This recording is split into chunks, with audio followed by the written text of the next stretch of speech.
automotive media and marketing professional by day and a car hobbyist and builder by night. Welcome to my shop.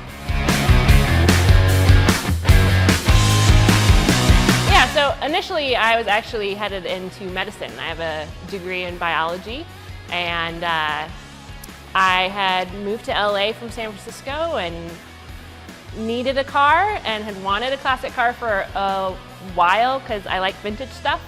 And I got my 55 Studebaker and started loving working on it and wanting to share what I was learning and get into automotive media, and that kind of took me away from medicine and automotive full time. Here I am.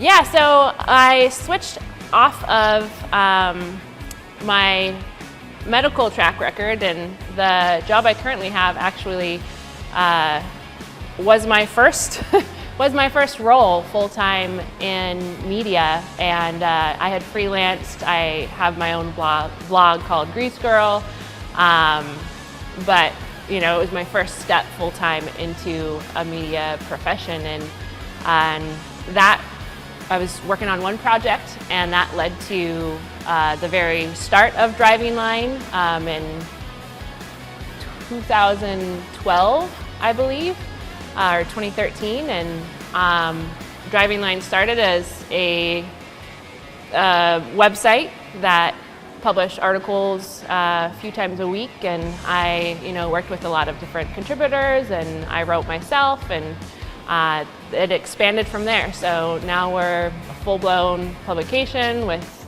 obviously, the website publishes a lot of articles. We do a magazine quarterly. We've got all the social channels, and we do a lot of video production. So it's been great to grow and build my team around that, and it's offered me so many opportunities from off-roading to my turf of classic cars and everything in between, to really experience a lot of different parts of car culture and meet amazing people, and be able to really get inside by photographing and covering it and managing teams covering it. So it's been a wild ride.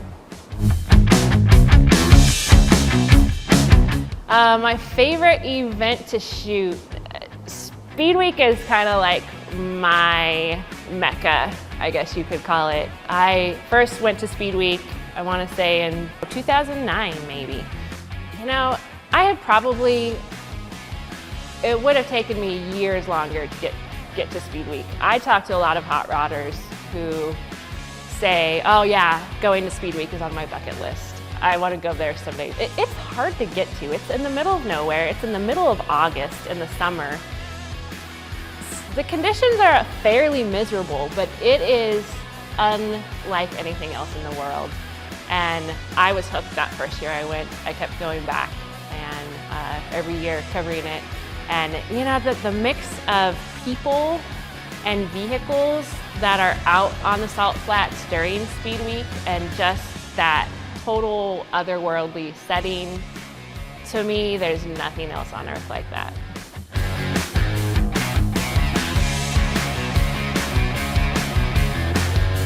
Yeah, so I bought Studebaker when I moved to LA as my daily driver. And I was living in San Francisco without a car. I knew I wanted a classic. I didn't have a lot of money to spend.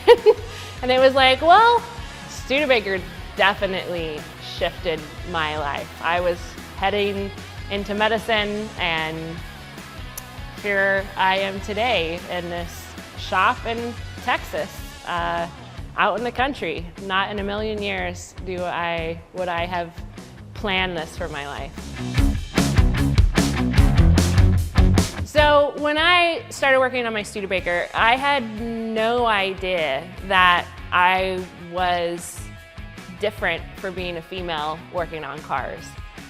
I come from the rockabilly scene, and you go to Viva Las Vegas, and the car show has just as many girls at it as men at it, and I don't know, I just assumed that car ownership was the same thing until I bought my Studebaker, worked on it for a year and a half, and I actually finished it 24 hours before driving it across the desert from LA to Vegas to attend Viva Las Vegas as my first car show. I did it alone. I didn't have a lot of car friends.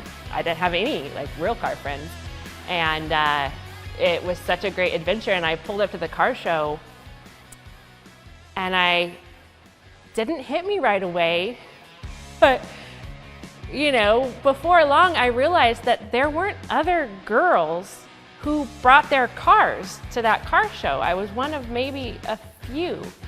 And that just really baffled me, because for me, I had spent 1.5 years working on the Studebaker, and it was such an empowering, fun experience for me that it just was incomprehensible for me that there weren't other women there. So that started me asking why and wanting to really grow women in the automotive industry. I started with Grease Girl, my own blog, and then that led me into my professional career. And throughout all of that, I have really looked for opportunities to integrate more women, both professionally and through my extracurricular activities. The first thing was I started a car club with a friend, and there were some other car clubs out there, but they, in our area, there wasn't a working car club for girls, and that's what we wanted, was a working club. So that's what our club really was about, and that just continued to lead me towards more things. And eventually an opportunity came up to do a workshop for junior high age girls, and my car club did that first one together, and I really loved being able to teach somebody that didn't know anything about cars, and just to see the excitement on some of the girls' faces when they were putting the pieces together, or to hear an old car start up, or to sit in an old car for a minute. It was great to be able to share my passion in that way.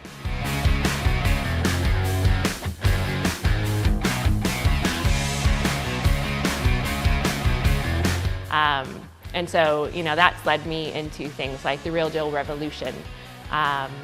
Both Jesse Combs and Teresa Contreras, I first met in a SEMA businesswoman's build 10 years ago of a Mustang. And Jesse and I both lived in Long Beach at the time, so we hit it off and became friends. And Teresa is amazing. And so when the two of them started that venture and really wanted to both empower women hobbyists, but also women in the industry, and really give them a place to plug in, it was just a really good fit. So I've continued to do things with that organization and continued to give classes. I held my first one in Texas finally last summer. And I try to do that as much as I can.